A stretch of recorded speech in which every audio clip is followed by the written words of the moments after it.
With 16 seasons in the National Hockey League, Bob Baun stands as one of the most underrated defensemen of the 60s. He is most remembered for his contribution as a Toronto Maple Leaf. One of the great open ice body checkers, he was always feared by the opposition in his role as policeman. Bob Baun joined Bobby Orr to reflect on the highlights of his hockey career. From the time I was just a little guy, and Bobby Orr and the Hockey Legends. Brought to you by Planters Nuts, the legend of quality and freshness. From Jamaica, the legend of Bob Baun. It's my pleasure to announce our selection of Canada's all-peanut team. For crunch, Mr. Peanut from Planters. For freshness, Mr. Peanut from Planters. For variety, Mr. Peanut from Planters. For taste, Mr. Peanut from Planters. Can you believe this? 9 years with the Bruins, surrounded by a bunch of animals. They're all a bunch of nuts. Planters, Canada's all-peanut team. I sure hope Grapes doesn't see this. how in the world does a 7-year-old become part owner of an arena that he's playing in? Well, Bob, in those days, I managed to save up $100 and bought my first share in Scarborough Arena Gardens just to make sure I was able to play. During your junior days, you had something that I don't think any junior has had or ever will have. The Cadillac story is quite famous now, and Mr. Conn Smythe managed to do that. I used to hide my Cadillac in his garage. It was heated so I could wash it every day, and one day he happened to press his little electric button, and the door goes up, and my Cadillac is in his spot. So he told this story at the Memorial Cup dinner, and he thought junior hockey players were doing pretty well if they could afford a Cadillac. Howie Meeker was your first coach in Toronto. I understand he was a tough taskmaster. Yes, Howie used to run some interesting practices, like an hour and a half doing stops and starts. And this one particular day up in Noranda, Quebec, we went about an hour and a half, and there was a young 13-year-old in the stands by the name of Davy Keon who said to his mother at that time, he said, "Mom, if that's the way the Leafs have to work, I don't want any part of that." Was there a stronger player in the league than Tim Horton? I don't know of any. I saw him one time with Louis Fontanano over his head in the middle ice like King Kong. So.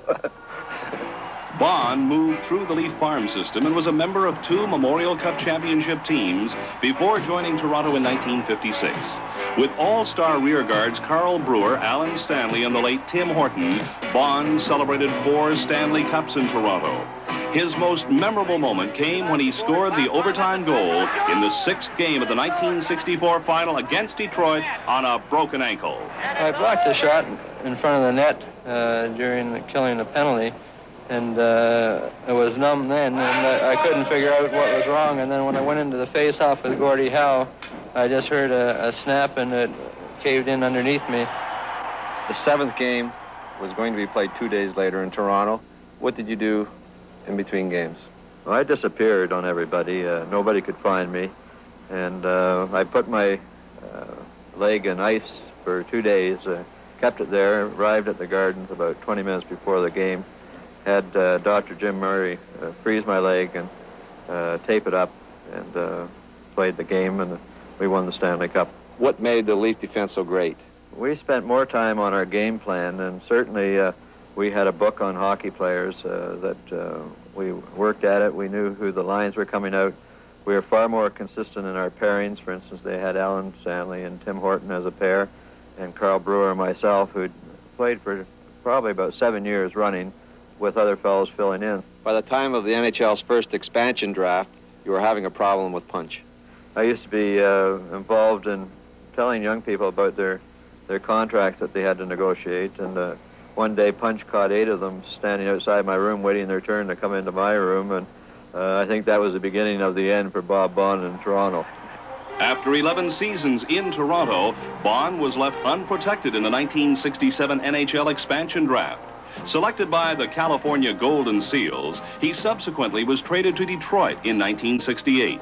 Baun ended his career with the Leafs in 1973. He then turned to coaching. The Toronto Toros, your coach there, great experience? No, it's perhaps one of the toughest experiences I ever had, and at this time I'd just like to maybe apologize and say that I wish I'd shown a little bit more patience and humility towards my hockey players at that time, and I'd love to have another try at doing it over again. What is the key to winning in the playoffs? You have to set the tone of the game right from the drop of the hat, and I think that's where the Maple Leaf hockey team excels, that we did set the tone of every hockey game we played. Wilmer, once a Leaf fan, always a Leaf fan.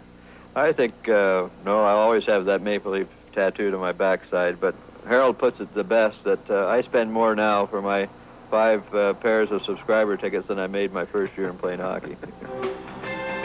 Bob Baun was one of the more rugged defensemen of his era, helping Leaf goaltenders to capture 2 Vezina trophies, 4 Stanley Cup rings, and the respect he commanded on the ice class Bob Baun as a hockey legend.